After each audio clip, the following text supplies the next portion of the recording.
before. I lost that love before. I lost that love before.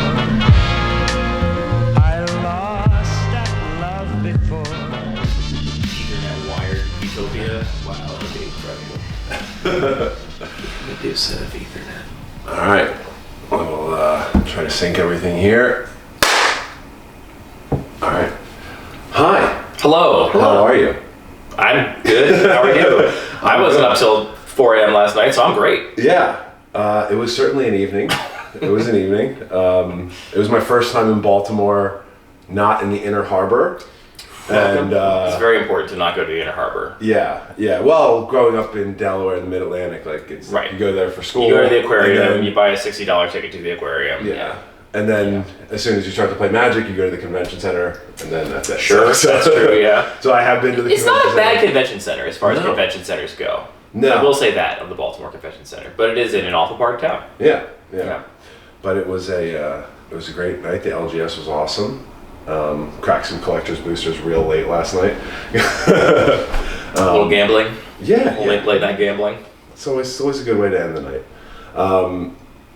We should start with introductions, I guess. So this is the Lucky Paper Magic crew I'm here with for CubeHeads.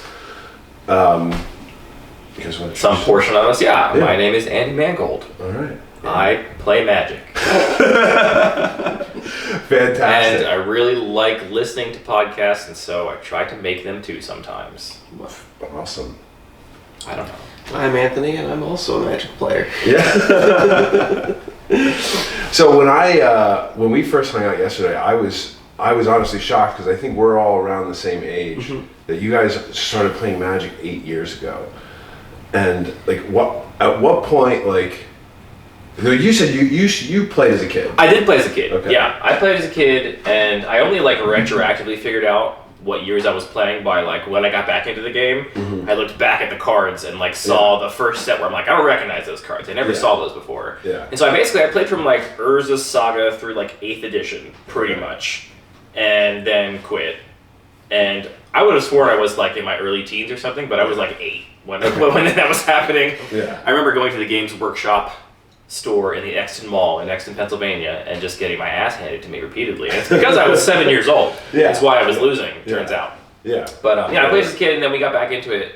It was actually weird the way we got back into it. We had a coworker who went through, we work in software development, mostly web development, and we had a coworker who went through one of these boot camp things, where you spend 6 months come in with no technology background, and you leave ready to get a junior developer position somewhere. Yeah. And she apparently during their boot camp program, the instructors at some point were like, so listen, you're all gonna go work at technology companies, you're gonna be surrounded by nerds, you're gonna have to know how to play Magic. And they in their off hours learned how to play Magic. And so it was her third week at the job, and she was like, do you all play Magic? And we're like, no, but I played as a kid, and we had a couple other coworkers that played as a kid, and so that turned into let's just for fun, just get a couple booster packs and play some dumb Magic one night after work. And then fast forward, 8-ish years, and now it's the entirety of my free time. Yeah. Yeah, and all of my disposable income. I thought it went a little bit differently. I thought she was because you all, 3 of you, played when you were kids, and I thought the impression I got was she was wouldn't it be fun as a company thing if we played some Magic? She did suggest it, yeah. You were yes! And she was this is way more of an intense response than I was expecting or looking for, and this is too much for me. Give me a chance to ride that nostalgia train, and yeah. I had a similar experience in coming back to the game where just the proposition for some reason of just handling Magic cards again, it was all in from the second it happened. It was okay, well, this is just over now. It's going to consume part of my life. It is a very deep hobby. That is a thing about it, is that if you want it to, it can consume as much space as you give it. You don't really hit a bottom, really, with Magic. Yeah. Very similar to World of Warcraft as well. But that's another story for another time. I've always said that I just could not start playing World of Warcraft because I would lose my life. I would just be the man in a basement playing World of Warcraft, because I had to stop playing video games in high school cold turkey, because I was just, if I could do the thing that I did for my hobby at any hour of the day with no other obligations, then I would just do it constantly. And so Magic is great for me because I only play in paper, so it's not on a computer screen, which is great. So it's always social for me. Yeah. And also, you just can't play Magic at 3 o'clock in the morning with your friends because they're asleep. It depends on your definition Call. of playing Magic. Sometimes. If Call. you're- We could have played Magic yesterday. Yeah, that's I true. mean, or just like tinkering with your cube on Cube Cobra. I do a lot of that. I was doing some Scryfall searches. That at feels 3 more a.m. wholesome to me than, playing. getting totally lost in an MMORPG, which Yes. is, I would get very into it if I allowed myself. Yeah. That makes sense. It does do that. Yeah. So how did you meet in school? Did you meet after school? When did you guys meet? We met in college. Freshman year? You came up to me and were like, cool art. And I was like, a dick to you, apparently. No, that's always a wholesome story. And we were No, best no. friends ever since then. So we went to art school, Yeah. and the way that our college functioned is your freshman year, you don't do anything in your intended area of study. You just do like one of every type of thing. You have to take a painting class, you have to take a sculpture class, you have to take a interactive media class, you have to do a little bit of everything. The idea being that they're taking a lot of students that went to largely non-magnet art high schools and they're like giving them a taste of the full world of art, so then you're more informed when you make a decision about your area of focus. And in that first year, they intentionally group people in like a little cohort of like 12 to 15 students that you take all these classes together. The idea being that they want you to see other people's work across different media and like have that be able to inform your criticism of their work when you're in class with them. Like I'm also in class with this person in 3 other classes, so I know them, I know their background, and then I can actually give more useful feedback. And they used to. I mean, now the school's kind of spiraling a little bit. But when we went there, it's a tough time to be any kind of school. It's a tough time to be an art school, but when we went there, they actually spent a lot of time and effort like manually making these little cohorts. Like the same admissions people that would decide who was accepted would look at the class of 400 some people and say like, these people would like get along together and like would have interesting things to inform each other. And Anthony and I were in this cohort together with other friends of ours where they were like, this group seems like they would be interesting. And I mean, I made a lot of friends in that group. Like they did a good job, I think, in terms of pairing people off. And so we met there, had a lot of classes together. I ended up spending most of my freshman year in your apartment because you had like the coolest dorm on campus, and then you were supposed to have 2 roommates. Well, you're supposed to have 3 roommates total. Your one roommate was like cool, became a friend of ours. Your 4th roommate never showed up for the first day of class, and then your 3rd roommate like smoked a bunch of weed and then dropped out after a couple months. He was really into noise. one time we caught him listening to music, and we were like, "Are you listening to music?" But you had this beautiful, like, cool dorm that you had all this extra room in, and so we spent all of our time there freshman year, and then the rest is history. Awesome. So if we go back to 8 years ago, whenever that was, that was like 15 years ago, 14 years ago, but 14 years ago. So when you started playing again, what did you play? And how did it meander its way to Cube? What was that journey like? And along the way, not to load the question too much, but can you both talk about the first Cube experience you had, if you remember it? Yeah. The very first thing we did, I'm pretty sure, I know it was Return to Ravnica, and I think we did a draft with our coworkers.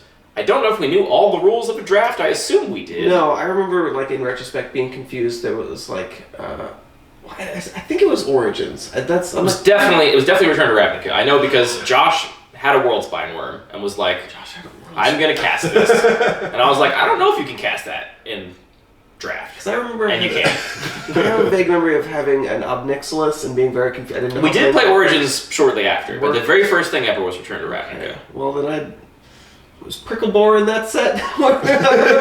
Pricklebore was Origins, I'm pretty sure. So we did some attempt at, like, none of us had played Magic ever, or, like, within 12 years. We were like, let's do a draft, and we, like, muddled our way through it. And that turned into what eventually became, like, Kitchen Table Modern, where we were playing with the modern ban list, but like nothing even remotely close to meta decks. Entirely budget whatever we had in our collection. Like, you go to the store, you buy a booster pack, and you're like, oh, let's hopefully there's some cards in my colors that I can put in my cool deck. I got a green card. Yeah. Sick. Nice. And then, And And I remember playing with your friend Pat, and that was like the first time I played with like someone who actually played Magic, Yeah. and they played at a very low level even, but they're like, they crushed me. Yeah. And then they looked at my deck after, they're like, this is the best card in your deck, why do you only have one of these? And I'm like, what are you talking about? Because I opened one of them in a booster pack. I only have one. Who on earth would have more than one copy of a card? Yeah. So that was formative, and I think that translated very much to what happened next is that we started playing a lot of Commander, and like that literal experience of just like I have one of these, and that makes it cool. Like I think that is so much the success of Commander. Is we like, definitely lived the why Commander is so popular experience because we were playing like totally kitchen table essentially, and we had the classic thing where like the like little micro meta thing where like Josh would show up with like this card, and I was like, hate that card. He beat me last time. I'll put a card in my deck that beats Josh's card, and like that little like toxic kind of like intro meta thing was developing, and then we somehow found out about Commander. I don't remember how. I think it was Dan. It might have been. We heard about it. He's good at researching things. That's true. That's true. And then we were like, okay, this is a format we can play, and we started playing that, and it just made so much more sense for the way we were playing. It was like, great. All of a sudden... So how quickly did you realize the gameplay was awful? No, I mean, we played a ton of Commander for many, many years, and like, it's not awful, right? Like, I joke. I think especially in the cube world, people like to drag Commander, and there's a reason it's so successful, right? Yeah. And to me, it's like a very social experience. Mm-hmm. I have no interest in like going to an LGS and playing Commander with people I don't know. Yeah. Absolutely zero. Yeah. Like, don't come at me with that. I still enjoy playing with my friends though. I think it's a lot of fun. Yeah.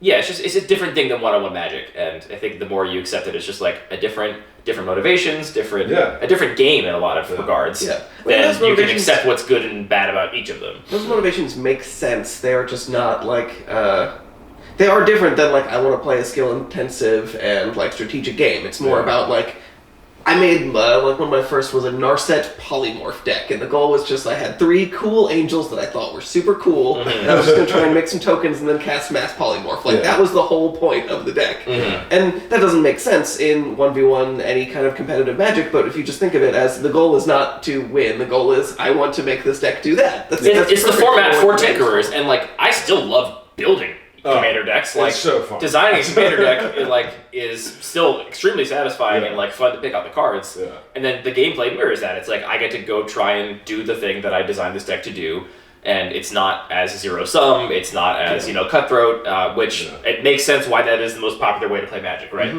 I totally get it. Anyway, we played Commander for years and years and years, tons of Commander. So the next sort of step for us was So were you still drafting at the time, or were you just not really. really backburnered limited for Commander at that No, time? I mean, we only drafted that first time because none of us had any cards, so, I mean, what are you going to do? So, Fair enough. Crack 'em up. We reading the back of the booster box, like how to host a draft. Like you look at that copy on booster boxes and stuff. You're like, who is this for? It's for us, I mean, it's for everybody when they first start. Yeah. So we then got connected to like a friend of a friend to this play group in our city in Baltimore called the Bun Magic Kitchen Table Pro Tour, which is the namesake for my cube, which some people know of now. And basically it was pretty much a Commander play group, pretty much at this point, because Commander had gotten so popular. And through it was a Facebook group, and it was just, there was no like home base for this group. It was like, these are people that are looking to play Magic in the Mount Vernon neighborhood of Baltimore, which is like the central, most city-like neighborhood in Baltimore. And it was just like, you would post and say, I'm going to be at this coffee shop at this time, come through. And it was called the Bun Magic Kitchen Table Pro Tour because there was a like coffee shop called the Bun Shop, and that was one of the most popular places to be because they always had extra tables or whatever. And so started joined that Facebook group. It was the only thing I've ever done on Facebook other than sell things, basically. But was on Facebook just to be in that group, and then a couple times a week. It was Do you don't argue with your aunt for hours on end? No, I don't. I don't do that. I hear that's what that platform's good for. I have enough self-control these days to not do that. Yeah. So we were meeting up a couple times a week with people at various restaurants, bars, coffee shops to just play pickup games of Commander. And then eventually we were we had an office in the neighborhood, right? Yeah. And we rented the office and we're well, we have this really nice space with big conference tables after work. Why not we just host a weekly game night? So we picked Wednesday and started saying, just started posting in the Facebook group, come through, we're going to play some Commander and hang out. And over the course of I think it was 2.5 years basically we did that. Maybe 2. Yeah. It went from being us plus a couple people to 20 to 30 people every night every Wednesday in our office. We were pushing the limits of all of the seating we had. We were getting out folding tables and stuff. And that 2.5 years is when we started getting went from oh, we're casually into this game, it's kind of a fun hobby, to what if this was the only hobby? Yeah. What if this is what we did? Yeah. And still was all Commander, basically. Yeah. Eventually, at the end there, we started listening to limited resources and started drafting a little bit. Sucked you in. Started drafting a little bit. Yeah. And honestly, I got into limited resources just because I love podcasts. And I was I love Magic now. What is a Magic podcast? And if you Google any list of Magic podcasts, limited resources is at the top of the list, or at least was back then. Yeah. And so that's why I got into limited, because I was here's the only type of Magic podcast I can listen to. And that eventually turned into us sometimes drafting. And towards the very end of the Office Magic days, drafting towards the end. Towards the very end, we were drafting more. I think we were starting to be drawn more to the appeal of one-on-one competitive Magic, and be a little more jaded by we had played so much Commander that you've done all the things at that point. It's I've been around the toxic player that's always lying about their deck's power level and comboing off. I've been around the casuals that feel bad when they play their vanilla creatures and then lose. I've seen all of the stuff that you can do in a Commander game, and now I'm just looking for something different, and that turned into limited and a lot of drafting. Yeah, I mean, I feel I made a very deliberate choice, and it was all right, we're playing Commander, and it's okay, we build up our board, and then someone casts a Wrath, and then we build up our board, and someone plays a Wrath. It's there's no strategic depth to this. It is literally just do I get to cast the Mass Polymorph and do my thing, or do I not? And that just lost its appeal. You don't like Cyclonic Rift? What's wrong with you? So then it was but if we play limited, you do get all that strategic depth, and it's it levels the playing field, because and then it really feels cool when you get to cast your Mass Polymorph. Cool. It feels really cool. You and earned it's it. not about who shows up with the deck they've spent the most money on, who's tuned the most. Yeah. So that for me was really the appeal of limited. And I remember, I don't know if you did as well, but started to there's Star City Games has this event here, I'm going to go do some side events and just go and try and make this a thing and try and be better at limited, and just do side events all day, and just got completely stomped. But you got to do that. Yeah, times. To me that was so when eventually Office Magic came to an end, because there was a couple people in our playgroup that were there's 30 people here on a Wednesday to play Commander, why is there not a game store in this neighborhood, right? Maybe we could do that. And they had this dream of what if we had a game shop and we got, cheap access to Magic card. In the early days, they were just what if we could buy booster boxes at the cost, right? That would be incredible. Yeah. And so they opened a game store a couple blocks north of our office, and eventually we were just all right, well, we're moving to there now. Yeah. And the game store is funny. This is the early version of the shop you were at last night. It was in a different location. It was in an old, grimy show space that I had been to. In college, I had been to the space. I've never been there, but I feel the walls already. Everything is painted black with 45 layers of paint. There is no natural light. It smells like sweat, and you can never get rid of the sweat smell no matter how much you try. Yeah. And so it was a spot for all of us to go and play Magic, and we did. But you're not growing. You're not finding new customers in that space. No one's walking in off the street, through the caged in front doors and the no lobby at all, into this big empty black room that stinks to play Magic with people. So that was when I remember getting really into drafting. I barely remember playing Commander at that shop ever, but I started drafting every single week there and they were in that location for 2 years, a year and a half, 18 months. And I remember drafting every single week at that shop, and that was so somewhere in between the end of Office Magic and that new location is where I also was no, I want to draft now. That's what I want to do. So between Office Magic and the shop, and you're now picking up limited, did you ever do any of the grind? Did you ever do PTQs? No GPs. I don't know. We've been to a few GPs, which there was some more competitively minded members of our play group. It's a big group, right? The Facebook group had 160 people in it. Okay. Maybe 40 or 50 of them ever came out to anything, but it's still a big group of people. Yeah. And so there were definitely more competitively minded players. And I went to my first GP. It was GP Amonkhet in Richmond. Okay. And that was my first ever GP. I've been to a few since. We used to go to the Team Sealed events in Dulles in DC. They call it GP DC, and it's in Dulles, which is 20 miles from DC. Dulles Convention Center. It's like the worst possible venue. The idea that that's called DC is very upsetting. GP Philadelphia, welcome to Delaware. Yeah. Yeah, so like I did that stuff, and mostly because I just wanted to be good at limited, right? Yeah, And constructed never really appealed to me, and I think for you, maybe for the same reason, it was just like, I don't want to like have to track some meta. Yeah. I don't want to have to spend 4 figures to like buy into Modern or Legacy. Yeah. Legacy 4 figures, that's hilarious now, but at the time it was 4 figures to buy into Legacy. I just didn't, it felt like it was like too much, and like I wanted to be competitive, but I wanted to be competitive on terms that I could actually compete. Yeah. And it was like, I know I'm not going to be invested enough to be like competitive and constructive, right? Like I'm not going to bring my own decks and like trying to like guess what the meta is going to be. I'm just going to be copying someone else's list because I'm going to want to do it at a competitive level. And so because I felt like I couldn't get competitive in that way that I wanted to be, I was like, limited is the place where we all sit down at the table, you know, same stakes, you know, same level when we all sit down, and it's just like your skill that gets you there. Yeah. And so that's where I like invested all of my time and energy. Yeah, I mean, the same thing. It's just like the idea that you're not going to be able to. I wasn't going to be invested to a point where I could build my own decks. I just have to like net deck, and so that just has no appeal to me. I think at some point I built like a Soul Sisters Modern deck, just because people were around with decks, so it was a thing. We had a couple could budget. play. Like I had a budget UB Fairies Modern deck. There Okay, you go. but literally the only Bitter reason. Blossom. No, I couldn't afford Bitter Blossoms.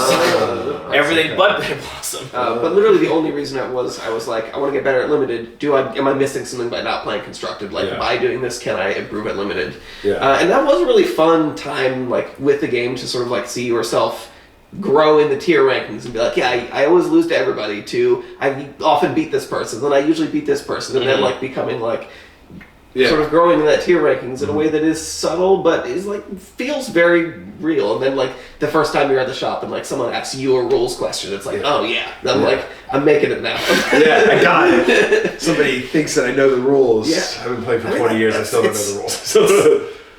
Sort of silly in a lot of ways, but that also is really satisfying to. No, I don't think it's silly at all. A member of the community and someone that people go to questions with. It's like that's powerful. That's very validating for sure. Yeah, for sure.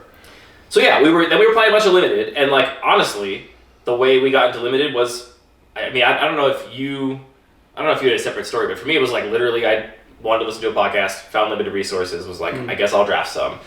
Digital play never appealed to either of us, basically at all.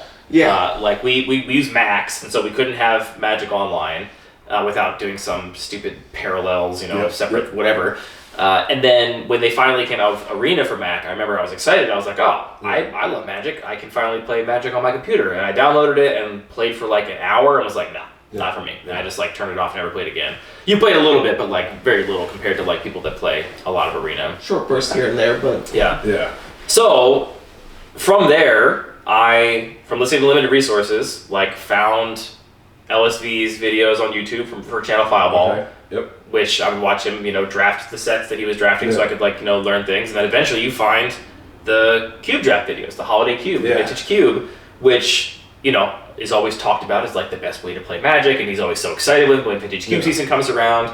And I just used to watch all of his drafts of the Vintage Cube and got obsessed with Cube in that way, and then eventually decided to cobble together my own Cube, which at the time was, to my knowledge, the first Cube anyone ever brought around. I think once I had it, people were like, oh yeah, I have a Cube somewhere that just I haven't updated in forever and no one's ever drafted, but I was like, I just want to do this. And so my first Cube was just cards that were in my binder that were left over from EDHX I had taken apart, cards that were banned in Commander that I explicitly wanted to play. I was so excited to cast Primeval Titan and Sylvan Primordial. I was like, yes, this is going to be great. Don't forget Recurring Nightmare, Balance, all these cards. I was like, yes, we get to do this. This is going to be awesome. And I was also trying to emulate the cool decks I had seen the LSV draft on YouTube of the Vintage Cube. Get Opposition in there, get these Vintage Cube staples in there, and it was a pile, but it was the first version of my cube, and that was 6 years ago now, 6.5 years ago, basically. Okay. And then, the rest is history, right? That was, I remember very explicitly the first draft of my cube. It was at my house, full pod, and just sitting at the table and having everyone it was everyone's first cube draft as far as I'm aware. I don't think anybody had really ever drafted cube. And just having everyone open the pack and just be like, hooting and hollering about how good all the cards were and how awesome their deck was. I was like, this is the best. This is the best. Like, why would we ever go back to buy booster packs and like, trying to, hem and haw over whether you take this C plus or this, more flexible D or I don't know, like, why would we ever go back to that? We can just play all these awesome cards we love and just draft the cards we love the most. And from there, now we have like almost 24 cubes in our play group. Yeah. And last night it sounded like there were more nights. than 24. There's a lot. A lot of them don't come out all the time. I would say there's like maybe a dozen in active rotation, and then there's a long tail of more cubes that people have. But there's also a new one every 3 weeks, so people keep making new cubes, so the list keeps growing, and now it's basically the only thing we play. So I started tracking all of my cube matches this year, and since January 1, I've played like 110-ish matches of cubes across 21 different unique cube lists, and many of them multiple times. And the only other Magic I've played this year is pre-release and like maybe 2 games of Commander, but like that's all we play now. It's basically just cube draft, and it's great. I love it, but it is definitely a very different place than where we were 7 years ago, 8 years ago. I mean, it's a different place, but it really is for me sort of the synthesis of what is important about the formats I've played in the past. Like Commander's awesome because I love collecting cards. I like open up a booster pack and being like, wow, this one individual card is cool. I can play this. I don't need to go seek out 3 more for it to be relevant. And curating and deck building, that's so much fun in Commander, and like leaning into whatever themes don't necessarily make into sense in Constructed. All of that's there from Commander, and then everything from Limited's there in terms of like you can just test yourself and grow and try and be a more strategic and thoughtful player. And it is just the synthesis of what is best about those 2 formats that I really appreciate. So what's not to love about Cube? Why do anything else? When you started, it sounded like the first cube was just your pile of Magic cards. It was my attempt at making something that was a powerful Eternal Cube without breaking the bank, with cards I kind of already had around for the most part. And no proxies. No proxies. Okay. And it wasn't really, I don't know, it wasn't really on my radar. To me, it was like, this is my collection of Magic cards, right? Like part of it was that it was my collection. And I wasn't thinking about it as much as a design exercise where I would care to say like, oh, I really care about having this card in there, so I'll just proxy it. It was really about like, playing my collection. And so proxying wasn't really something that was on my radar. I had proxied plenty of like, I had a couple proxy legacy decks back in the day. Like proxying was on my radar, but for the cube it wasn't a thing I considered. Okay. So did you do the vintage cube at all before building it, or did you I have still to this day never drafted the vintage cube ever. Which I mean, maybe I'm going to lose a lot of credibility by saying that. I think the more I've probably watched people draft it like 100 times between LSV and Newmont and Cheon's videos back in the day and Caleb Gannon's videos. That's funny. I'm glad that we did the Bun Magic Cube yesterday, but I almost wanted, because I always carry a proxied 1-to-1 copy of the Moto Vintage Cube with me, and I was like, it would be fun. If you've never done that with the Moto Vintage Cube. And it's a very it's a flawed cube, but it's obviously gets put through the ringer so much. They have their own goals. It's 100% successful at their goals, which is getting people very excited about drafting cube. And that's exactly why it's the one that I bring to a bar when when strangers are going to show up, because of the high likelihood that people have played it before, and it's approachable, and it's exciting. And for a thing that's on Magic Online twice a year, maybe it's a little more often now, right? Yeah. It's, I think, exactly what it's supposed to be, right? Yeah. I wouldn't want to draft that cube every week. I think you would get tired of it. I would get tired of it at least. Yeah. But, if for most people that play it probably a handful of times, a couple times a year, I think it's the perfect cube. Yeah. When did you start to see the shift then? Because you have multiple cubes.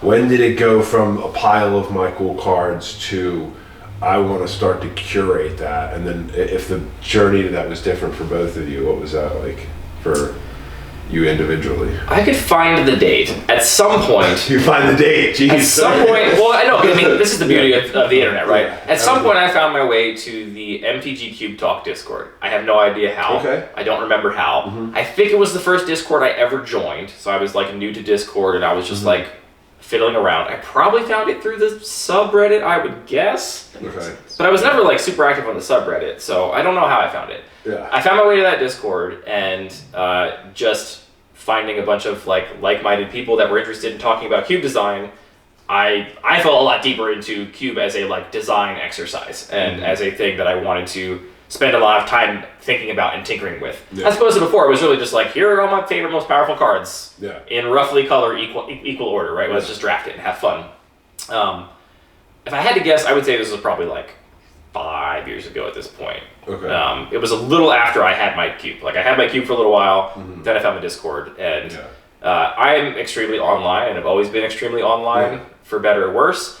And access to this community was a huge part in like what made me fall deeper in love with the format and why I got interested in designing more cubes and just making it a bigger part of what I did. I don't know how that timeline aligns with you designing your first cube. I know I pestered you for a while to design a cube. You pestered me a little while. And you first did a battle box. I built a battle box pretty soon, or maybe like around the same time that you were building your first cube, which is sort of adjacent.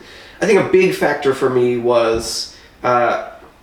Some of those games with your cube I didn't enjoy, like in the early days they're not good. Big swingy, like I love green, I'm gonna draft green, and it's like, oh well, I played out my 3 elves, and then you had a forked bolt, and there goes, I'm never casting this crater. Or realistically, back in the day, you played out your elves, and then you played some big 6-drop, and it got doom bladed, right? Yeah, sure. I don't even think forked bolt was in there in the beginning, but so because I was just such a lover of limited at that point, I really appreciated just like the small incremental, like the advantage is like moving back and forth, and it's not just like, do you get to resolve your big thing or not? I was really interested in that kind of gameplay, and I think specifically when you cut Knight of the Reliquary, because I love Celestia, I was like, well, you think this card isn't powerful enough for your cube, but like, it's all relative. Like, we're playing within one system, we can just make whatever cards we want work. So that was the poster card for the cube, and still is for my main cube. And I just, ironically, it's back in mine now. Now I have 2 sets of fetches. Now it's great again. But at the time, it was really just like, okay, we have this experience. We have the like fetches, shocks. We have the all the elves and the crater hoof, and these are not the best representation of what your environment is about at all. Not anymore now, but it was at the time for sure. Like, so I was trying to be that cube, right? The cube that I saw people playing on Moto and enjoying. So I think that mine was the second one that we really played a lot in our play group, and it was very much built in contrast to that to be like a different option. So it's like, we can do that, let's try something else, let's play with a lot of these lower powered cards that don't necessarily make sense. And I really did treat it as a design exercise with that idea in mind, that the power level just had to make sense within that context, and I could really make whatever cards I wanted work. And there were particular benchmark cards, like Knight of the Reliquary, like White Mane Lion, which I talk about too much in the podcast, where it's like, I know this card is sweet, and I love the moments that it creates, and I want to make it You saw me playing it the other day. I did stuff with it. You did stuff. That's a genuine smile on your face. I kept you from gaining life. With White Mane Lion. And then you recast all of the tropes from the podcast are all coming together. It's just that there's such a long tail of effects and interactions that's drummed with White Mane Lion. That's really where I came from, and it was. I think it's a much more difficult process to design this lower powered thing, because you can't justify your decisions in the same way. You can't just be like, I'm putting this card in because it's powerful, and they print something new, it is more powerful than that. Like, that's a really easy way to justify swapping out a card in your cube. It's also so much easier to just decide to play at the peaks of power level, as opposed to arbitrarily choosing on this huge spectrum of potential power. Like, I'm going to be around here. How do you define where here is? Right. How do you know whether a card like White Mane Lion, don't go too high or too low? And how far from White Mane Lion is Swords to Plowshares? That's a great point. It's excellent. It's probably one of the best removal spells ever printed, but also it's just a removal spell. It's only 1 mana. It's only going to be 1 for 1. That was at a time when I think cube design was very much just like the best cards. So I named my cube. Caveat, I think it was like popular cube design. The people at Riptide Lab for years have been like talking about cubing this kind of way, and I think Jason Waddell's early articles were about this too, but that was not the popular conception. The thing that was most mainstream, most visible to me was that sort of just idea of this is the most powerful cards, and that's what cube is. So I even sort of like in sort of active rebellion, I named my cube Regular Cube. This is just a normal cube. There's nothing unique or gimmicky about it. I just want it to be about good, clean, fun magic. It was hard, and it was kind of a pilot first. And I remember that first draft, it's like somebody opened up a blue rare, and they were like, I totally got trapped by this card, and I thought this was going to be a theme, and wasn't at all. And the games took forever, and there was like too many multicolored piles that didn't make sense. So it took a lot of tuning and iteration, because you also just, if you're designing in more novel space, you don't have that prior art to reference. And be like, okay, here's like a structure that works. So it took a lot of iteration, but it definitely got, after a couple drafts, to a point that I was happy with, and that was sort of my cube journey. Yeah, I think Anthony's, like, from the beginning, very concerted design effort on that cube, right? As opposed to saying, like, yeah, I'm doing the same thing most people are doing. I'm building a powerful cube. Yeah. Maybe I don't include this card that's really powerful that I just don't like, but for the most part, it's like powerful cards go in, bad cards come out, which at the time was definitely what most people on the Cube Talk Discord, most people in the cube world were doing. You're like, from the beginning, like, no, it's not that. Instead, I am like defining my own boundaries. I'm like setting my own goals and trying to meet them. I think it was very inspiring to me. It's like, oh yeah, I mean, that's better, right? Like, why am I playing Armageddon? Do I enjoy Armageddon? I don't think I enjoy Armageddon. Let's cut Armageddon, you know? I love Armageddon. Yeah, sure. I mean, no shade to anyone that does enjoy it. I have a cube now with it back in, so you know, there's a time and place for everything. But yeah, that was, I think, inspiring to me to be like, okay, I still know I want to play with, like, at least in my cube, like, I still want to play with these powerful cards. A big part of my cube is like, I want to cast Dark Confidant. I want to cast Snapcaster Mage. Yeah. I don't play Legacy, so where am I going to do that? Yeah, I mean, I think that's something that is really worth appreciating, is that, like, I don't think Snapcaster Mage is necessarily fun just because it's powerful. It's fun because it's, like, iconic and that people are familiar with it from formats. It's also just fun because of the mechanics on the card. It's a really fun card. Yeah. Maybe I chose a bad example. Yeah, you did. It's a really good card. Mage, but, like, I think that, Lightning Bolt. Lightning Bolt. The numbers on the cards are all arbitrary. Like, Richard Garfield sat down and just decided, like, okay, we started. Wow, dragged Magic R&D. The numbers are arbitrary. You just picked them out of a hat. Nope. He literally did. I mean, but you have to pick arbitrary numbers. That's how games work. It's like a matter of this card does 3 damage, this creature has 3 toughness. These cards make sense together in the same environment, but you could easily make it 20s on both and you'd be playing the same game. Yep.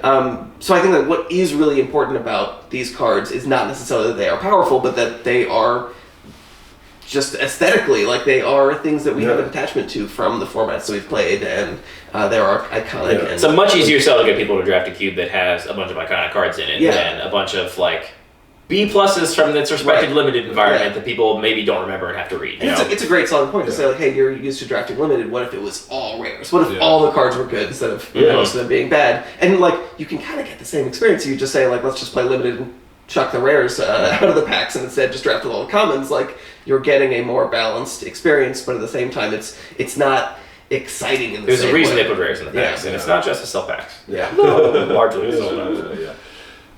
When in this journey, then, did Lucky Paper Radio become a thing? So at what point? So at first it was just Lucky Paper. I overall I like the name of the podcast, but people do get the two conflated a lot. Like, Lucky Paper is everything, and then the podcast is Lucky Paper Radio. And everything means articles that you initially started with. Well, so the way it started is I had a friend on the Cube Talk Discord, Jet Crowdus, aka Tejornan, and we were talking about Cube all the time because I'm extremely online and that's what I do. And he is he's not a data scientist, he's he's training to become an MD right now, but he's a data person, like, kind of a nerd. And he had written this, like, long article about how to he also, like, tracks all of his draft data. He keeps, like, records of all the drafts that he does with his cube and, like, analyzes it in some ways. And he wrote this article, and he had just written it with LaTeX, which is, like, LaTeX is, like, the notation you use for writing, like, a mathematical academic paper, right? He had written this in LaTeX and, like, sent me a PDF and, like, hey, do you want to preview this before I, like, post it on the subreddit? And I was like, what if instead of a PDF on the subreddit, we, like, had a website and just, like, put it on there? And he was like, that'll be fine by me. And so I was like, great. And I make websites for a living, and so I, like, made a pretty simple website that was just going to post a single article, essentially. And that was the beginnings of Lucky Paper, and that was 2018. October of 2018, we posted the article. And that was how that started. It was just like, I like to make things. And so at some point I was hoping to make something Magic related, and it seemed like a good enough opportunity to, make a place to post the article and give it a home for all time. And then, that's how it all started, basically. I wrote a couple articles back in the day, too, just to try and put more on the website, because it was literally just an article when the website was launched. And now it's got so much more stuff on there that lots of people have contributed. So that's how it all started. So when did the radio start? When did the show start? The pandemic. A little thing called the novel coronavirus came along. Old Pandy Wandy. We started just a few months like we released our first episode July 1st of 2020, and we Okay. recorded it, a few weeks prior. So we basically the pandemic happened. I all of a sudden had more time and was playing less Magic, Yeah. but still wanted to have Magic be a big part of my life. And Okay. yeah, I mean, I have made podcasts for years. I have a previous life as a very minor graphic design, thought leader guy. Okay. I had a graphic design podcast that was minorly successful, but I'm proud of who was influential too. There's still a lot of people that cited it as a meaningful show to them back in the day. Yeah. And I've had a couple other dumb podcasts along the way, but mostly it was that one graphic design show. Okay. And then was kind of always looking for another excuse to make more podcasts. I like talking. Yeah. And I love podcasts. I love, I'm so cynical about so much media. I don't really like movies. I don't really like television. Yeah. Even, music, I'm kind of on. Which makes me sound like such a Scrooge, but I don't know. I'm cynical about a lot of it. I love independent media. Yeah. And podcasts is, the independent media we have. There's that and YouTube channels. And YouTube channels aren't even really independent because you're entirely dependent on YouTube to, continue to exist and the algorithm to give you the right, benefits here and there. So I love podcasts, and just because I love them so much, I always want to make them. And so I managed to coerce Anthony, who is, I think, maybe less natural in terms of speaking publicly. You don't like the sound of your own voice quite as much as I like the sound of my own voice. I mean, in just a very literal sense. I mean, everybody experiences that when you first hear your own recorded voice. It's I experienced it in a big way, I think I can cope now, but it was rough. Yeah, I mean, I went over that hump 8 years ago. Yeah. When I recorded my first podcast, and I was like, "That's what I sound like." Yeah, and it sounds normal to everyone else. Isn't that weird? It's completely normal. You edited a few hundred episodes, and now it sounds normal to you too. But I wanted to talk about Magic with Anthony, and I think you had just enough time on your hands because the pandemic happened. You're like, fine, I guess we'll do that. Yeah, I mean, you made it very easy. You were like, here's the link to the microphone you have to buy, and here's the software you need, and do this, and I'll talk to you on Thursday night or whatever. Yeah. So, kind of adjacent to that, I'm curious, how was your play group affected then during COVID? Did you do virtual stuff at all? Because I think we in Philly, we played a lot of Tabletop Simulator. I mean, that's what mostly, we would do drafts either on CubeHeads or some other site, and then we would do the decks, import the decks on Tabletop Simulator, or we would just play Commander on Tabletop Simulator. Our play group turned over a lot during the pandemic. Okay. Yeah. Prior to the pandemic, there was, a certain group of people, and then some of those people, it's been a long time too, right? It's been multiple years. So those people moved, they got different jobs, they had kids, they don't, play as much Magic anymore or whatever. And so those people are still in our lives, but they don't play as much Magic anymore. Yeah. And so there was definitely a lot of churn. We didn't really play online too much. A lot of the people that we played in paper with, just didn't ever make the transition to online. They were not going to play on. They were not going to download Cockatrice to play Cube, right? It was not, and learn the jankiest program in the history of planet Earth to play Cube. So we played a little bit with some people, but mostly it was kind of a newish play group of some combination of people in our local play group, some people we met online, and did play Cube drafts pretty regularly over the pandemic through Cockatrice in the very beginning, more or less. Not so much at the beginning. It took us a while to be we want to well, get back. in the very beginning, it was this will be over in a week. Yeah. And then after that, it was everything's going to explode and we're all going to die. And then after we finally settled into being we're probably not all going to die, just a few million of us. And but we're going to be inside for a while. Every week. But we're going to be inside for a while. Let's come up with a sustainable way to still pursue our hobbies. And that's when we started doing some more of the online play. Okay. So when did you then... And then coming out of the pandemic too, our play group looks pretty different. There's, some people that are still there from the beginning, but we were not the oldest, we were not the original members of our play group, right? We were kind of late joiners back in the day, and then now we're the old heads. We're the ones that have been around forever in our play group. Yeah, I mean, it was weird timing. I had started building my second cube, so we had basically you and mine were the main cubes in the group. I think I don't know that there were that many prior to the pandemic, and then I remember literally a week into the pandemic getting in the mail the last couple cards to finish my mono black cube, which is the next sort of let's be a little more experimental. Yeah. And then I think sort of in that sort of crucible of everybody having a lot of time and not really playing a lot of Magic, a lot of people started just tinkering and building lots of weird lists. Well, it was that, but the other thing honestly is we were playing online, so if you wanted to build a cube, just make a list. Yeah. You don't have to go get any cards, you don't have to sleeve anything up, and then we'll just throw that into cognitress and play that instead. So that was also really, I think, a big thing in terms of accessibility, just making the cube design more accessible to people that maybe would have done it otherwise, but we're like, well, I'm not going to spend hundreds of dollars on cards and get a box and it's a whole huge hassle. I mean, that's a great point about just sort of the way the group has changed. Is prior to the pandemic, it was definitely this very focused enfranchised group of people, and since then I think it has just gotten a lot more accessible, and we've sort of focused on this message, like the way that we present the group is we play cube, show up, you don't need anything, you don't need to own any cards, you don't need play mats nice to have, but just show the up. store has a stack of 20 of them that are all grimy. You could just grab a grimy playmat.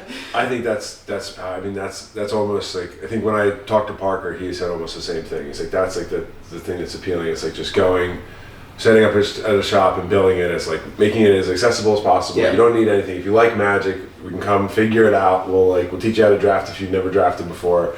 And that I think is one of the most powerful future avenues of Cube. I just think I think it's intimidating at first, especially because probably a lot of players like myself who kind of I learned how to play Magic from PT grinders, and Cube to me was like a cutthroat, like all the best plays and all the best cards in Magic, and all my friends knew how to use them way better than me, and I just got smacked over and over and over again until I became the mono red guy, and then started to smack back a little bit.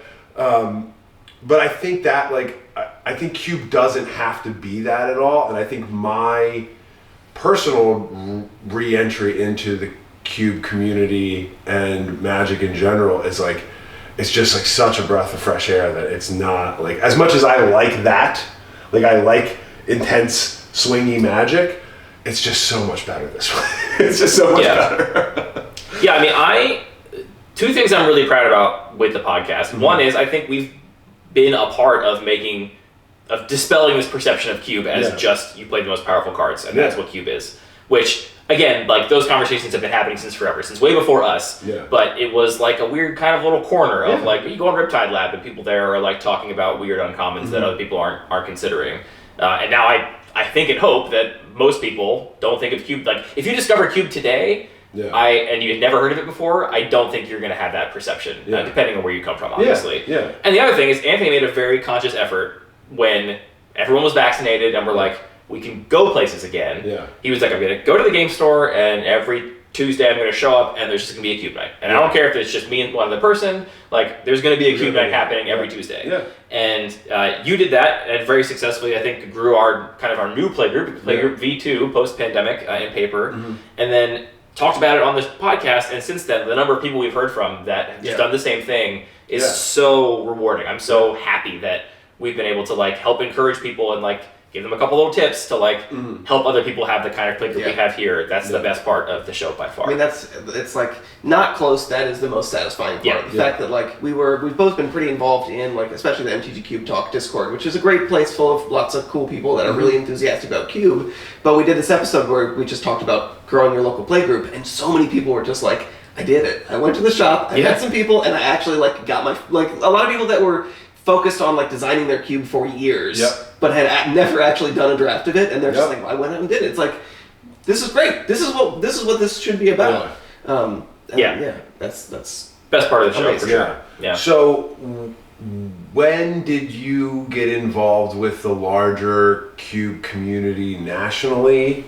CubeCon stuff, when did you how did that come out through Lucky Paper Radio, or did that come through meeting the people in the Discord, or how did famously, I was one of the people to welcome John of Cultic Cube to the Cube Talk Discord back when he went by Premier Superior online. I don't know how much he wants that to be known, but that was his old username. And so that's fitting though. I think it's very regal, and he's into that old, So I can see that. John was a friend of mine from before he made any content or anything. We were talked on the Cube Discord a bunch. And so then when he started his YouTube channel, I was an early booster of that, and that was before all the Lucky Paper stuff. And then, I think CubeCon definitely was the kind of solidifying of we knew these people from online, they were acquaintances or friends or, usernames we recognized.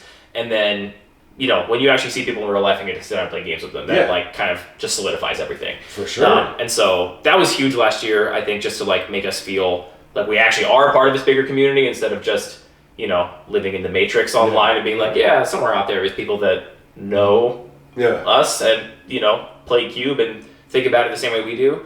So that was, I think, a big part of that. But it was probably all, online first, and then CubeCon was just like the cementing that connection. So talk to me about how the panel for MagicCon Philadelphia came together, because I sat by myself and watched it, and it was phenomenal. I really enjoyed it. I mean, obviously I'm a huge Cube nerd, that's why we're here. But how did that come together? I just saw on Twitter that they were accepting proposals for fans for panels at MagicCon Philly. And I had no idea what that meant.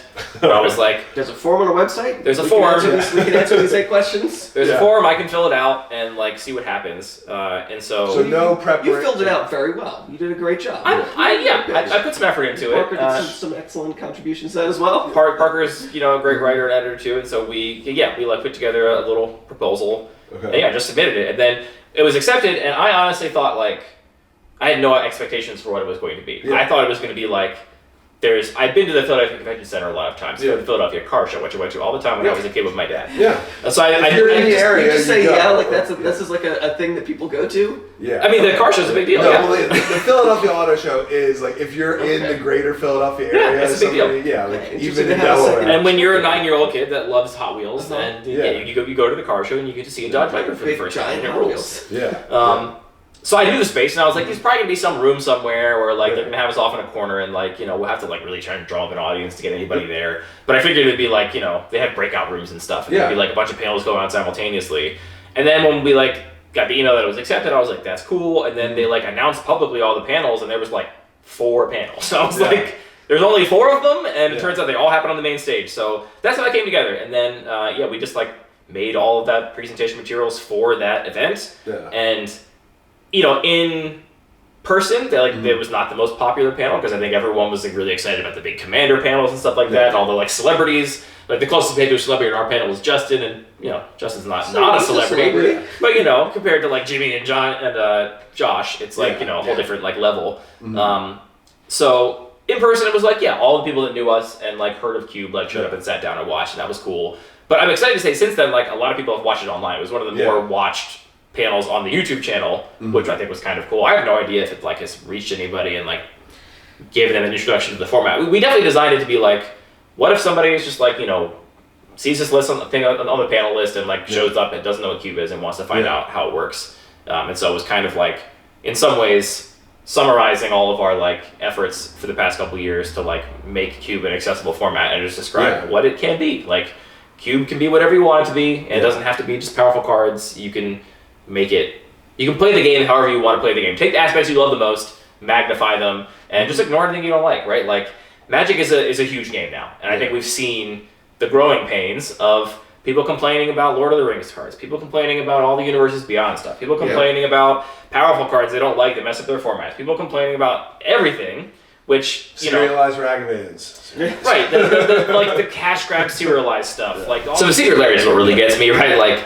We all know it's a magic card. It costs you exactly as much to print a basic land as it costs you to print a whatever. The secret layers, they also hired artists to make custom art. I get it, but there's definitely a lot of things about Magic being a big game for lots of different people that is going to put some people off. And the best thing about Cube is that I just ignore all the stuff I don't. If it's not for me, great. Go get your alchemy cards that have 5 different versions in different colors that you could. That's all great. Have fun with that. That's just not what I'm going to do over here in my little corner. And because it's Cube, it's entirely self-contained, so I don't have to engage with that thing if I don't like it. Unlike going to a Commander night and it's they printed a bunch of cards I don't like, and now they're in all of my opponent's decks all the time, and that's what this game is now. Which I actually remember, to go back to the Commander thing, we were playing Commander and a whole bunch when I guess it was the second, or whenever the pre-con came out that had Marin in it, Marin of Clan Neltoth. And all of a sudden, everybody had a Marin deck. There was 12 in our play group, and it was just a better card. I was playing I think I was playing Barike Rebarit. I don't know how to pronounce it. That weird Esper legend lady that steals stuff from people. Really, to me, the beautiful spirit of Commander. Janky old cards that are weird, and you're trying to combine them in a funny way. Then all of a sudden it was this card is just broken. everything synergizes with it, and you get to keep these experience counters even when I remove your creature, then you cast it again, and you just get to keep going. Yeah. And I remember like that was my first inkling of like, oh, like that's kind of less fun to play against than like somebody that like cobbled together some weird deck with like a legend from Kamigawa that they're like trying to make functional. Yeah. And to me, like when I do play Commander now with other people, which is very, very rarely, I feel that so much where it's like, okay, well here's a big pile of cards that were all designed to be broken in this format because they got to keep selling cards, right? And people want them to print new cards for that format.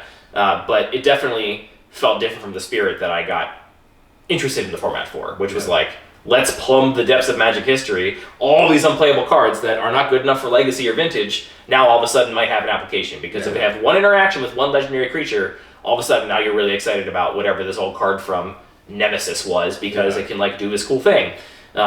But now it's like a new mechanic comes out and they print 60 new cards with that mechanic. So if you get the commander that cares about whatever mechanic, there's the list for you. It's like it doesn't do the same. Which is not to say there's not still a bunch of creativity involved and everything, totally. But that's a part of the game that I don't love that much. Like I don't love all the cards designed for Commander. I don't have as much fun playing Commander with game pieces that are meant to be broken in that context or really effective in that context, as opposed to the like really janky. Like pulling from the history of Magic, trying to make something weird and interesting and novel. So I just don't do that anymore, right? And I just play Cube and do whatever it is I love with the game. Yeah, I mean, I don't want to focus on the negative too much, but Magic players can be very negative about a lot of things. Oh, yeah. And whenever I see that conversation, I'm just like, have you considered Cube? Like, if you don't like that about Magic, build a Cube, sit down with your friends, and you set the rules. And that's like extremely powerful. And I don't know. I think that there is a lot of the Magic community that just doesn't see that as an option yet. Yeah, I think like, and I've had a long discussion with Derek, who's also very involved in the Cube community in New York, and like I think like we've talked like the Commander, and you kind of develop your self-expression and you bring that to the game, and then you're getting to see other people's self-expression, and I think in Cube you're asking 7 people to participate in your self-expression and have like a micro of their own self, like find yourself within this environment that I'm doing. And I think that dynamic is I think socially it's easier to just like, this is me, this is the thing I want to do. What's funny, rather than like you're one, it's vulnerable as a Cube designer to invite people and say like, here's my thing, I hope you like it. Like, especially when you're new and you don't know what you're doing. And then for the other people, like coming in to play a Cube, I can get why it's like, it's unsettling if you're used to having like your little warm blanket of your commander that you designed and you're sitting at a table and you have 45 cards in front of you face down and you're like, I hope I know what half of them do. Like, so I think, and that I feel like, but once you get them in one Cube draft, it's over. Like that, like I feel like that at least, like, for the most part. I actually do remember early on, we haven't really experienced this much at all lately, but like when I had the first version of my Cube and it was like the Cube in the play group, it was very hard to get people to like want to play with cards that weren't theirs. It was like, no, I have all the cards I like in my card pile. Yeah. Why would I not play with my cards? Like, and it makes a lot of sense, right? If you're primarily a Commander player, you spend all this time tinking your deck, of course you want to play your deck, right? Yep.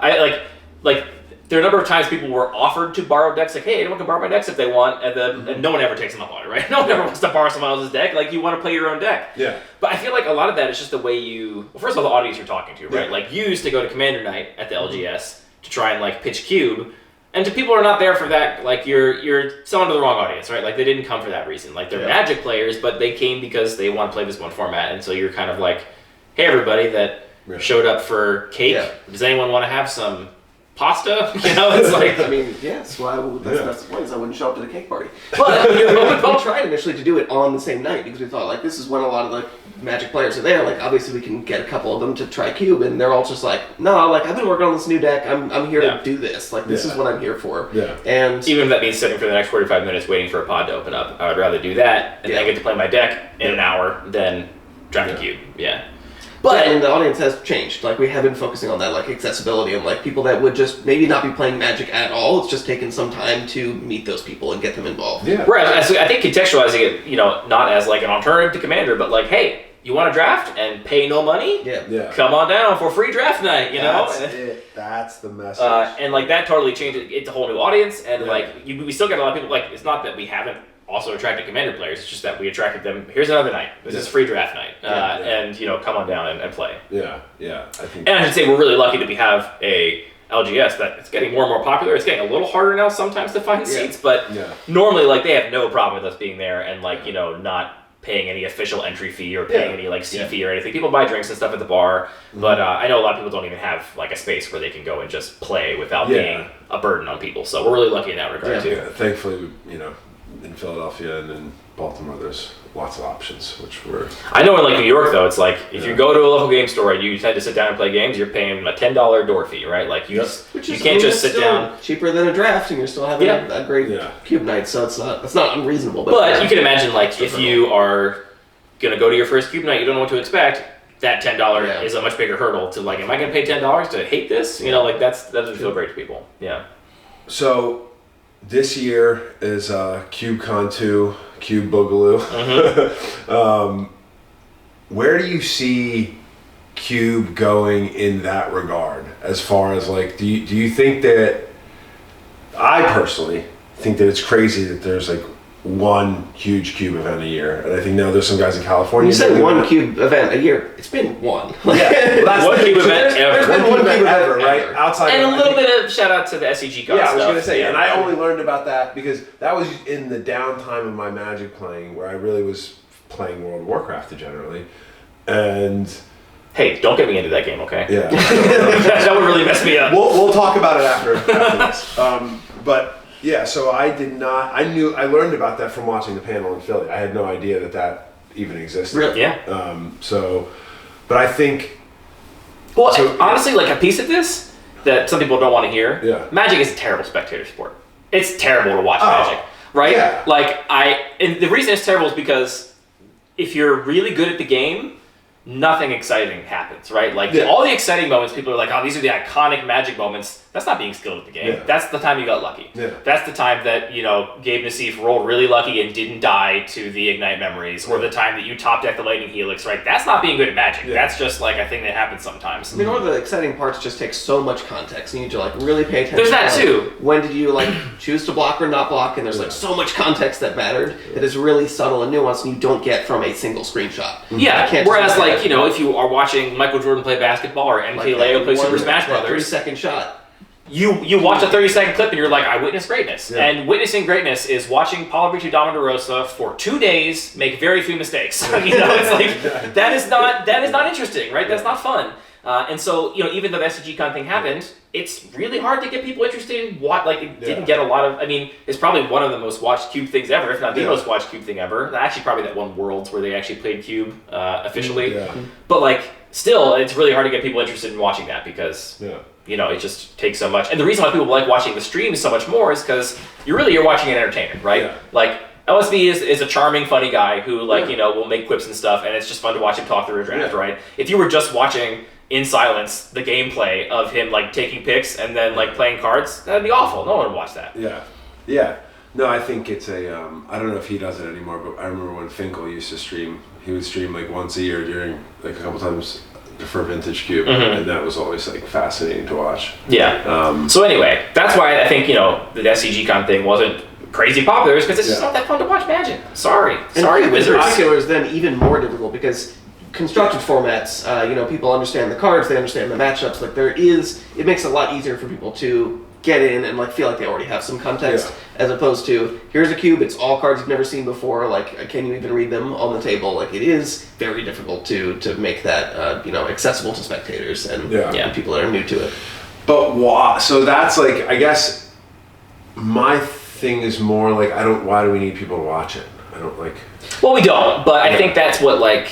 A lot of the scene is supported that way, right? Like I do watch a lot of Super Smash Brothers, and that scene has been imploding for various reasons over the past few months. But it's really interesting to hear the conversations and listen to them talk about like the importance of having like big popular events that like people watch, and like how that supports. In their case, like financially, the pro players, right, who are sponsored, and like the sponsors are only paid for them to go to these events because they're watched by this many people, and like that helps supports the entire scene, but also just making the game something people can find and get interested in and like learn to get good at. And so, I don't think that's a path for making Cube popular. Is like get really good at making Cube an amazing spectator sport. Yeah, I don't think it's ever going to be that. yeah. Magic is just not that. But it's I think that the thing to tap in, the thing that is how do you get more people to play Cube? Because I think once you can play Cube, it's yeah. I think that's like kind of our like unstated mission statement of like we love this format. Yeah. I've gotten so much out of designing cubes, talking about Cube with people, playing Cube. It's like my favorite thing, and so like that's a big part of what our show is about, and what our like whole shtick at Lucky Paper is about. Is like how can we get more people interested in this format to no benefit of ours, right? Like we still have not made a dime on anything to this day, and I never plan to like make this a like profit center or whatever. It's not a enterprise in that regard. It's just like, can we share this with people, because it is such a great way to play. And I hope CubeCon is supposed to be double the size this year, which I really hope they succeed in selling all those tickets. And I think they will. But even still, that's like a 400 person event compared to the 40,000 people that were at MagicCon Philly or whatever. So still an incredibly small chunk of the Magic community.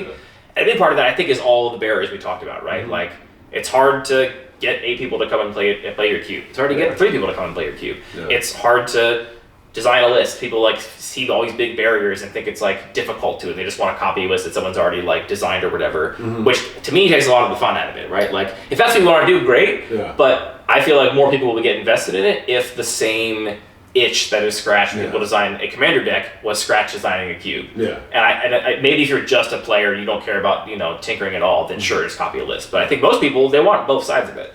So there's like that barrier. People feeling it's hard to design a cube, you got to buy the cards, you got to sleeve them up. All of that stuff is like a big barrier.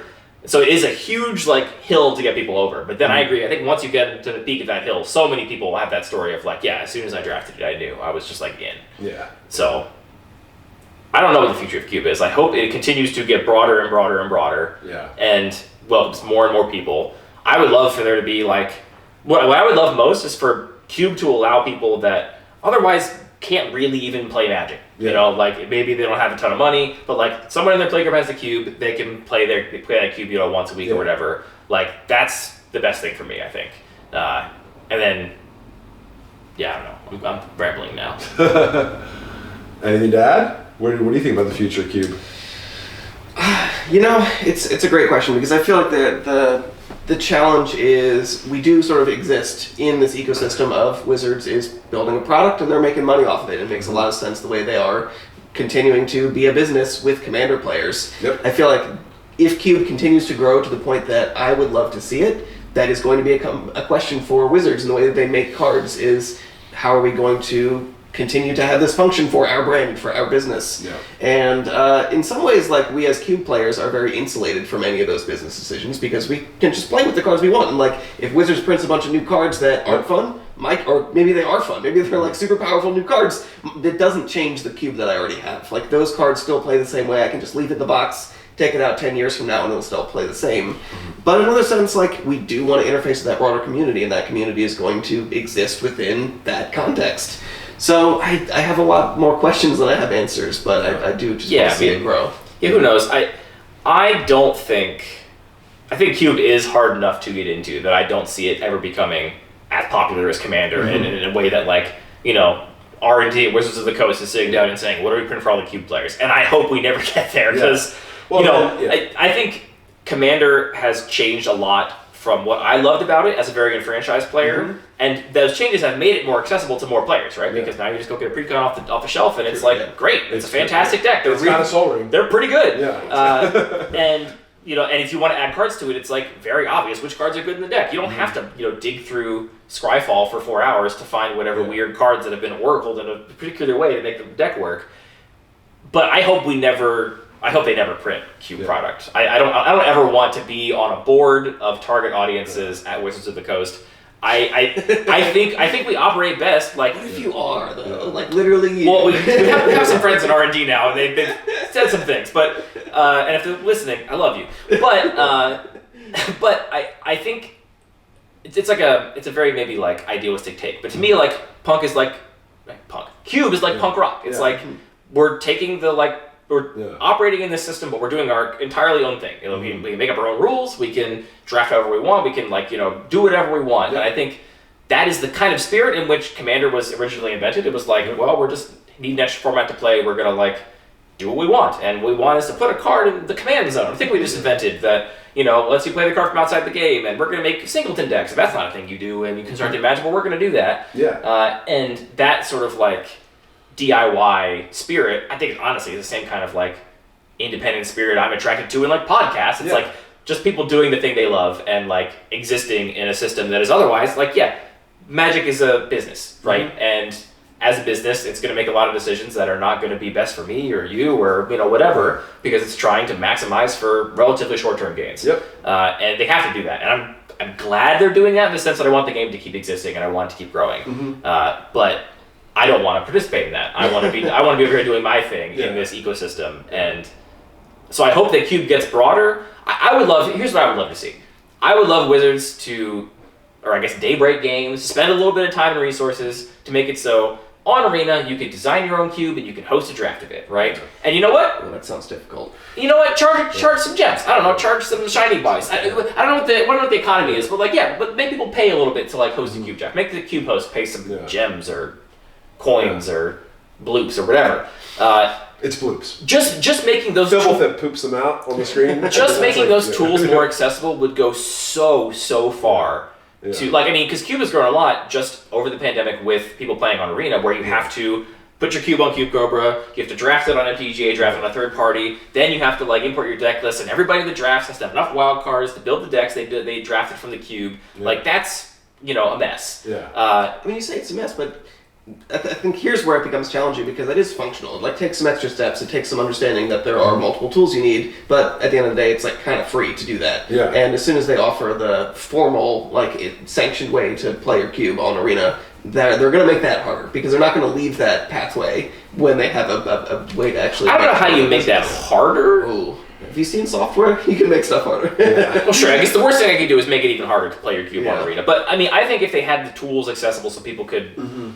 Without having to jump through all those hurdles, just do it themselves. And sure, you know what, microtransaction them into oblivion. But people are willing to pay for Magic, right? I'm not resentful that people dump a bunch of money into Arena so they can draft. Great, it's a great game that was spent. They spent a lot of time and money developing. They paid designers and artists, creative people, to make the game. I love all that. Yeah. So let people do Cube that way too. I would love to see that and that alone. I don't ever need a official Cube product on shelves where it's the whatever cube you just buy from Wizards and start playing that. I don't need any of that, but I would love for the tools of design to be more accessible. Because in the same way we felt at the beginning of the pandemic, when it was now in order to play a cube, I don't have to, go and buy a bunch of sleeves and get all these cards. If I just had to have the cards in my collection on Arena and pay some gems so I could host a draft and that would be, I think people would do that. And I think you'd see way more people get invested in Cube if it was just that much easier.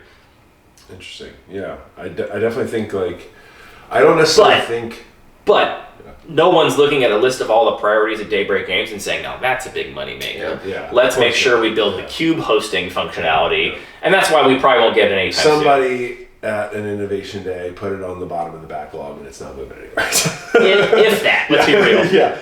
I'm not even involved in other formats, but I can already imagine a lot of things that would be higher priorities in terms of making Arena a continued growing profit center. So who knows? But that's what I'd love to see. I don't necessarily think I agree with not wanting Wizards to do a cube product per se. I think the thing I think the thing that insulates us as cube players from Wizards and insulates us even from the Commander, which I agree with you and I wholly believe.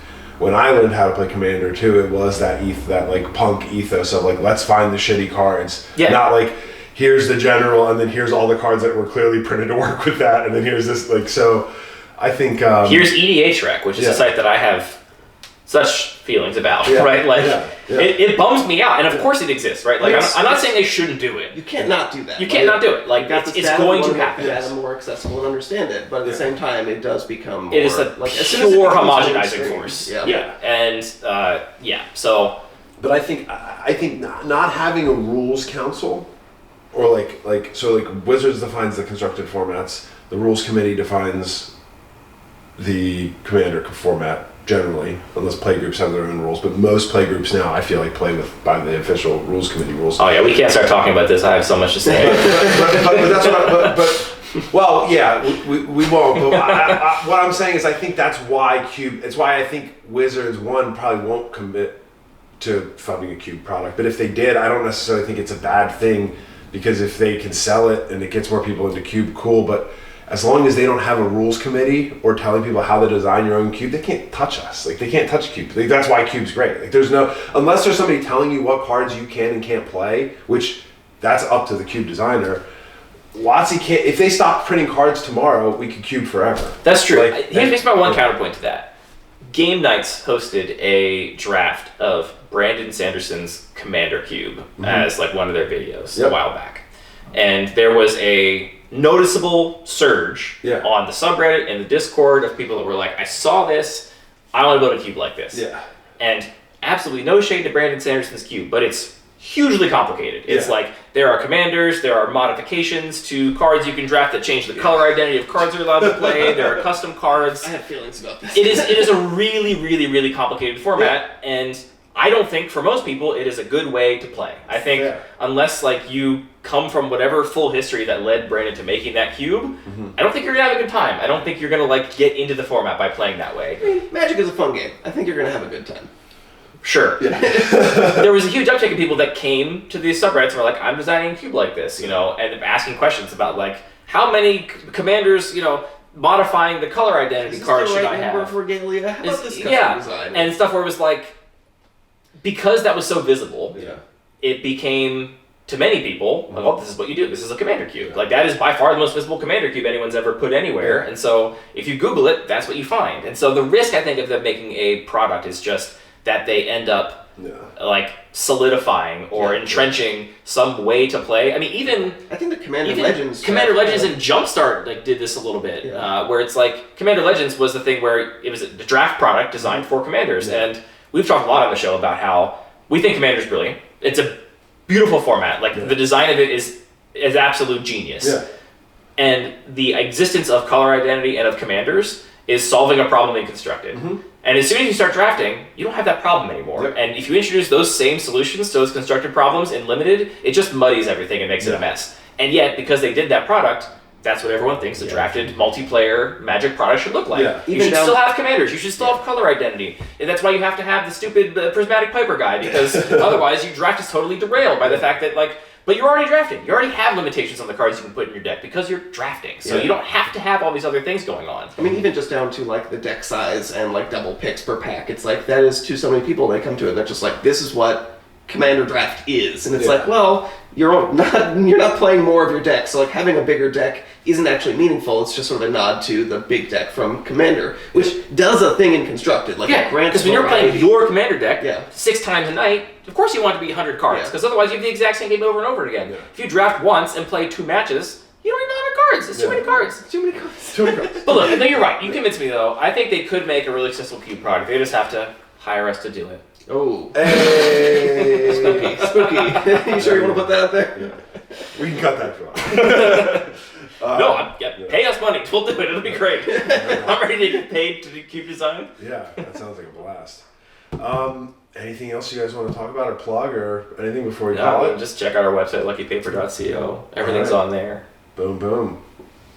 Yeah, I'll plug. I hate seeing people do repetitive tasks on computers, so I'm trying to make a bunch of tools to help people not do repetitive tasks on computers about Magic cards. That's my plug. There's a lot of weird little tools people don't know about on our website that are like, what if you had to format a list of cards and you didn't want to do it manually? It's like, I want to import my deck from CubeCover to Moxfield or this other website that nobody's ever heard of before. It has a really specific CSV format. Anthony's been pretty quietly behind the scenes, just making everybody's life a lot easier. So doing my best. Yeah. Well, then check that shit out. You got to start screaming louder about it. Yes.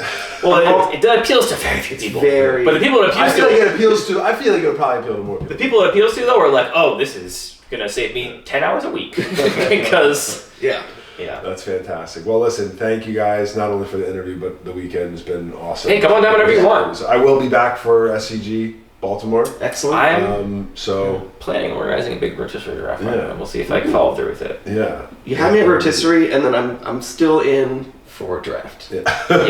Yeah. If you went with chicken too, we can do both. Yeah. We can do It's a very good descriptor. Yeah, It's yeah. good to have tradition before anything, really. Well, thank you both for the time. It's Yeah, been a blast. thank so you. Appreciate it. See ya. Bye. I lost that love before. I lost that love before.